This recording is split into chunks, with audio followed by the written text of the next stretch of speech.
Okay? Hindi siya. Samantala siya ang leader ng team. Anong dapat ang ginawa ni Colonel Marcos kay Major Lara?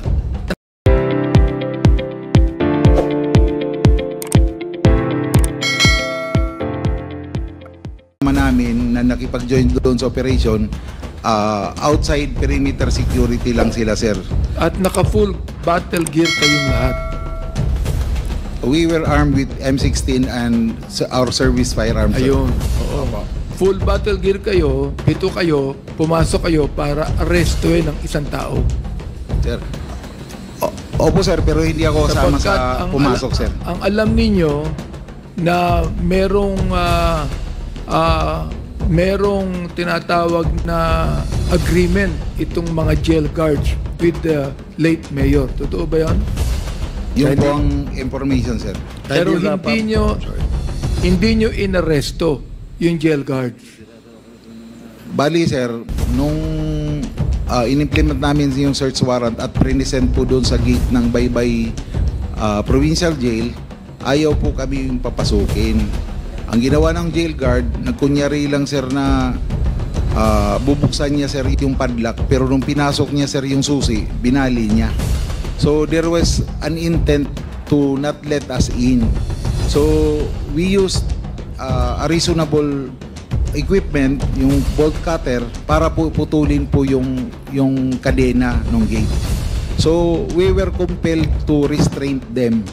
Kaya po namin sila pina-face the wall, kaya po namin kinuha yung armas nila kasi we don't want anything to happen between us. Kasi yes, baka mamaya anong maisipan, sir. You were compelled to restrain them. Yes, sir. Kasi, but you are not supposed to kill Mayor Espinosa because he has constitutional rights that you must observe as police officers. Am I right? Based po sa circumstances, si Major Laraga po makakasagot yun, sir. Kasi teka. Siya po siya pumasok. Antun kay, you were there. You were leading the team. Yes, sir. I was there, but what I'm saying is, binayolate ninyo ang constitutional right nung inuhuli ninyo. Whether he be a drug lord or whatever he is, meron siyang constitutional right. Am I right? Yes, sir. We always do that. And you ought, no, you're not doing it. And you ought to respect that. Iimon sabihin sa akin, kahit meron kayong compelling reason to have a search warrant, that you should respect the constitutional right of any person, because even a suspect is presumed innocent until proven guilty. Am I right, Colonel Marcos? Yes, sir. But circumstances. But you did not observe that, Colonel Marcos. It was Major Laraga, sir, who made the shootout. Don't put the blame to somebody else. You were the one leading the team. Do not put the blame on somebody else. Hindi mo sabihin, dahilan sa underclass mo si Major Lara, ipipinpoint mo that he is to blame for this? My clear instruction, sir, is to arrest Mayor Espinosa and Raul Yap. That was my clear instruction. So that's your clear instruction. Yes, so, sir. Nung napatay itong si Mayor Espinosa, anong ginawa mo kay Major Lara? I asked him what happened, sir. Anong ginawa mo sa kanya? Tinanong ko siya, sir, bakit nagkabarilan sa loob? At tinanong mo lang. Ngayon, sabi niya, sir, lumabang, may baril daw, sir, eh. Oh, hindi mo kinuha yung baril niya, hindi mo kinuha yung tsapa niya, o kaya naman, tinanggal mo siya sa posisyon. Hindi mo ginawa yun. Hindi mo ginawa yun. Hindi po, sir. So, my goodness, you're going to blame your underclass, Major Lara, na pumatay doon. Alam mong mali ang ginawa niya. That's why you're pointing him, eh. Alam mong mali ang ginawa niya. You should have arrested him. You should have removed him from his opposition. Sapagkat yan dapat ang ginagawa ng police. Am I right? Yes, sir. But I believe Major Laraga has to defend himself. Can I ask Atty. Neri, kung halimbawa, Atty. Neri, kung halimbawa, biniblame niya si Major Lara. Under the rules, Mr. Chair, dapat pinaimbestigahan niya. Kasi the claim of self-defense is not something na iabsuelto ng higher up niya. Meaning to say, ang pwedeng sabihin ni Colonel Marcos, sorry Major sa ilalim ng batas, inamin mong pinatay mo, ang sabi mo nag-self-defense ka, kakasuhan ka namin, ilabas mo na lang sa korte yung depensa mo. But ako, as a colonel, I am not a judge, I am not a prosecutor, I have no power to absolve you. So there is already probable cause, Mr. Chair, na may nangyaring pagpatay. Inamin, Mr. Chair So, kasuhan mo na lang. And that's the DOJ opinion in many instances of claims to self-defense. Kasi otherwise, Mr. Chair, kung ang isang koronel o sino man ay magsabi, self-defense pala nanlaban, okay, di ang mangyari sa buong Pilipinas, Mr. Chair, ganun-ganun na lang, na anybody can just claim self-defense. But the rules and the laws require that the PNP should file a case against any of its officers, inquest nga, Mr. Chair, under the rules of engagement, and let the defendant answer the accusation sa court, and if na-prove niya na self-defense nga talaga, then he could be acquitted. But the colonel or the general or Senator Bato or anybody, even the president, cannot absolve any police officer who killed somebody on the mere say-so of that police officer na self-defense ang ginawa niya po. Mr. Chair, did we invite Major Laraga here? Comsec, inibito ba natin si Major Laraga? Wala, ano? We would like to, I'd like to make a motion to invite him in the next hearing.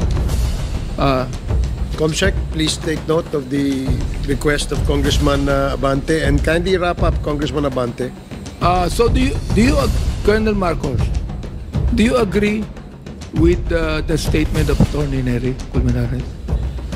Meron po, Mr. Chair, pinapalo po ang PNP na police operational procedure. That it's not within the police procedure. Colonel Marcos, do not make me ignorant of that. Ibig mo sabihin, procedure ninyo na meron kayong search warrant, papasukin nyo ang selda, papatayin nyo yung tao, ganun ba yung procedure? Wala po akong instruction, sir, na patayin. Ang sabi ko, arrestuhin, sir. Wala pong instruction na patayin. Kung yan ang sinabi mo to restrain them, nakita mong pinatay, you should have done something to the policeman that killed Mayor Espinosa. You should have done something. Pasensya na po, sir. Kasi, but you did not do anything.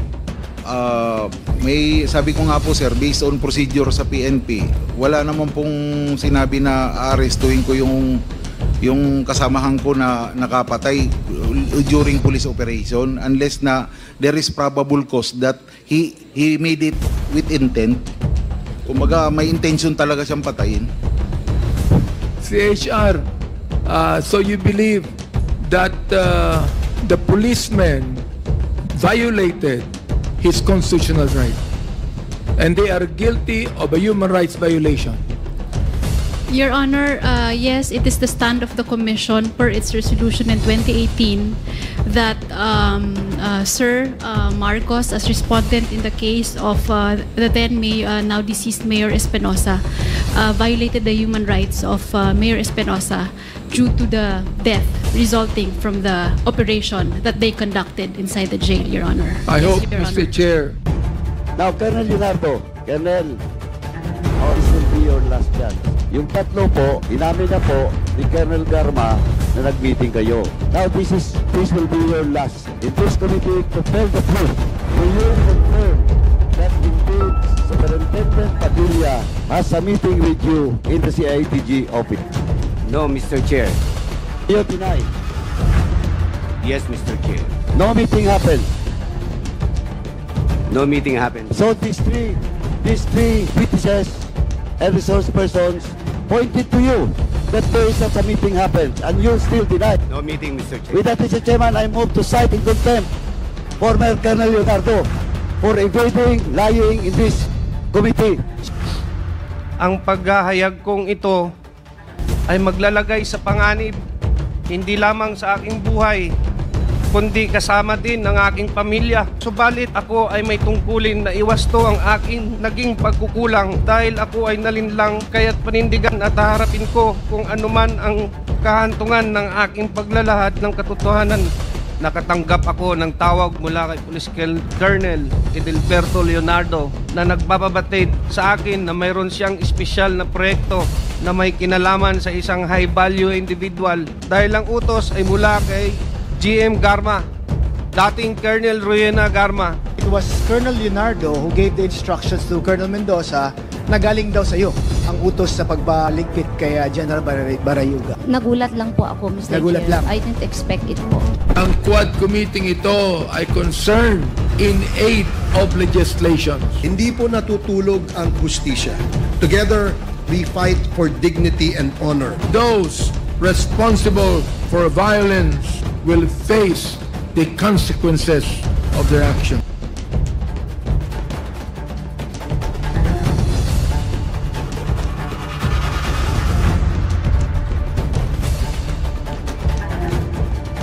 Sa ating mga kababayan, sa lahat ng dako ng daigdig, hindi po natutulog ang hustisya. Gagawin po namin ang lahat ng aming makakaya upang magampanan ang aming tungkulin bilang mga mambabatas. Ipaglalaban namin ang lahat ng ating mga karapatan. Karapatang mabuhay ng tahimik, walang takot, malaya at may dignidad. Sa lahat po ng aming ginagawa, wala kaming gustong sirain at wakasan kundi ang pang-aabuso sa kapangyarihan. Sa ngayon, ang Quadcom ay nahaharap sa mga pagsubok. Nais ng mga ibang nasasangkot na supilin at patahimikin ang ating pandinig. We will continue to hear your stories, seek out justice and truth, and fight for your rights in the face of threats to suppress them. Together, we fight for dignity and honor. It helps us to remember our duty in this committee to ensure that justice is served and that those responsible for violence, corruption, and extrajudicial killings will face the consequences of their actions. Hindi namin kayo tatantanan. Upang sabihin sa ating mga taong bayan na ang Quad Committee ito ay concerned in aid of legislations.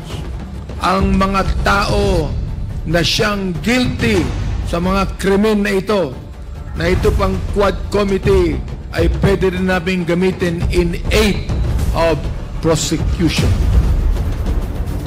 To those still in hiding, like Attorney Harry Roque, I say this: have the courage to face the consequences of your action. It is better to stand and be judged than to live in the shadow of your wrongdoings. Maniwala po kayo, justice will catch up to you sooner or later. It is not a matter of if, but when. As we have always said, the time of reckoning has come. Mga kababayan, the House of Representatives will not rest until those responsible for these heinous crimes are caught, tried, convicted, and punished. We owe this to the victims, their families, and to every citizen who believes in the rule of law. Positive na talaga na naniwala ko kasi sa TV at sinabi ni Pangulong Duterte na kasama ang papa ko sa listahan ng mga narcolis. Bakit mo sinunod ang utos ng noonang PNP chief ba to? Kung siguro kahit sino naman sa atin talagang susunod dahil kapalit na yon ang buhay mo. Ano po ba ang naging motibo para ilagay ang inyong pangalan ng iyong ama at ikaw sa listahan? Kasi hindi po kami supporter ni Presidente Duterte. Ang ama ko po ay mabuting magsilbi sa aming mahal na lungsod ng Albuera Ngunit ang kanyang mga magandang layunin ay hindi nagkaroon at sa tuparan dahil pinatay po siya. Kami sa pamilya namin at ang buong pamilya ng Albuera humingi ng hustisya sa nangyari kanyang pagkamatay. Noong June 2016, nagpunta kami ng Malaysia para magbakasyon. Nabalitaan ko lang yung papa ko na napasama sa narco-list ng ating Pangulo, Rodrigo Roa Duterte. Habang nandun sila sa Krami, sinabihan siya na tawagan mo ang iyong anak para pauwiin dito sa bansa. At yun, sinerve ang warrant, nawala siya doon, at sinerve ang warrant, wala din ako kasi nandun ako sa ibang bansa. Nung sinerve ang warrant, may nakita silang droga na 11 kilos at mga barel at pangpasabog. Nung napailan kami ng kaso, yun ang dahilan kung bakit inilipat siya sa provincial jail ng Baybay, Leyte. Ang sumundo sa akin, si General Bato, inakbayan niya ako papunta sa sasakyan na Land Cruiser na puti na bulletproof. Pinagitnaan ako ng dalawang mga pulis at sinabihan niya ako na aminin mo na sangkot ka sa kalakaran sa droga dito sa Pilipinas at idawit ko si Peter Lim. Idawit ko si Peter Lim at si Laila de Lima para madiin na sila. Kapag hindi raw ako sumunod sa plano, pwedeng mangyari sa akin ang nangyari sa ama ko. So ginawa ko, humingi ako ng tawad kay Presidente Duterte na bigyan ako ng pagkakataon na magbago. Kasunod, maaring basta di ko musunod ko no, ang nahitabo sa akong amahan, maosay mahitabo kanako. Kung dili ako ang mamatay, usa sa ako ang pamilya ang mamatay.